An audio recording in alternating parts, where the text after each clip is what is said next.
আজকের দিনটা হলো আমাদের মামের জন্য খুবই স্পেশাল, কারণ আজকে আমরা মামে ঘুরতে বের হয়েছি। আর অনেক দিন ধরে ভাবছিলাম যে বাবুকে একটা প্লে জোনে নিয়ে যাব, কারণ ঢাকা শহরের মধ্যে এখন কিন্তু ঘোরাঘুরির স্পেস অনেকই কম আর একদমই ওপেন প্লেস নাই বললেই চলে, যে বাচ্চারা একটু খেলাধুলা করবে, একটু দৌড়াদৌড়ি করবে। সো এখন প্লে জোনগুলো ছাড়া কিন্তু একদমই সীমিত। সো আজকে চলে এসেছি জমজমের উপরে একটা প্লে জোন আছে বাচ্চাদের জন্য, কিন্তু খুবই সুন্দর একটা স্পেস করা।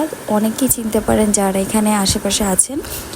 তো আমি আজকে চলে এসেছি, আর এখানে আসলে বাবু অনেক বেশি খুশি হয়, কারণ হলো এখানে অনেক বাচ্চারা থাকে আর সবার সাথে কিন্তু খেলাধুলা করলে বাচ্চারা অনেক বেশি ফুরফুরা মাইন্ডে থাকে। আর এখানে অনেকগুলো রাইড আছে, সো আপনার বাচ্চা যে কোনো রাইডে চড়তে পারবে। এখানে বাবু খেলা করছিল আর এখানে অনেক বাচ্চা কাচ্চা ছিল, তো সবার সাথে একটা ভালো একটা কমিউনিকেশন হচ্ছিল বাবুর। তো এর মধ্যে ওইখান থেকে বের হয়ে আমরা একটা পেস্ট্রি শপে চলে এসেছি একটা পেস্ট্রি খাওয়ার জন্য। তো বাবু যেহেতু পেস্ট্রি পছন্দ করে, তো ভাবলাম আজকে যেহেতু মেয়েকে নিয়ে ঘুরতে বের হয়েছি, সো ওর পছন্দ মতোই সব কিছু হবে আজকে। তারপরে এই যে আমরা একটু ছবি তুলছিলাম, ভিডিও করছিলাম। আর এই ভিডিওটা আসলে অনেক আগে আপলোড করতে করতে লেট হয়ে গেছে। তারপর হচ্ছে আমরা চলে এসেছি তাকধুমে। এটা হচ্ছে বাচ্চাদের একটা খেলনার দোকান, আর এখানে চলে এসেছি বাবুর জন্য কিছু খেলনা নিতে।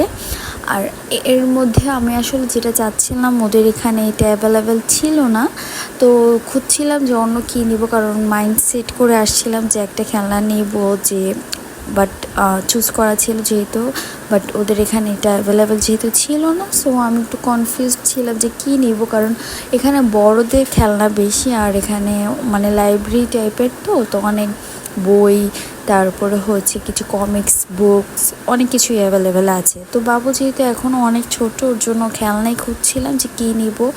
আর ওদের আসলে বোঝাচ্ছিলাম আমি যে আমার কী লাগবে, বাট ওরা কিছুতেই বুঝতেছিল না। সো ভাবলাম যে থাক, বাদ দিই, আমি অন্য কোথা থেকে ওটা পারচেস করে নিব না, এখন আপাতত দেখি যে ওর জন্য কী নেওয়া যায়।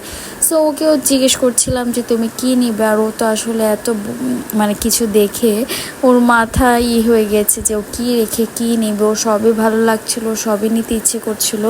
তো আমি আসলে ও তো কিছু বুঝবে না, সো আমি চুজ করছিলাম যে আসলে কী নেওয়া যায় ওর জন্য, যে ও একটু খেলাধুলা করে বা একটু করে ভালো লাগবে, ওর কাছে মজা লাগবে। সো আমি এখন কিছু রাইটিং বোর্ড টাইপের কিছু করছিলাম, যে একটু খেলাও করতে পারবে আর কি, আর কিছু শিখতেও পারবে পাশাপাশি, যেহেতু এখন মাশাল্লাহ ওর 2 বছর হয়ে গেছে। সো যেন ও কিছু আর কি রিমাইন্ডার করা যায় ওকে বারবারই করে।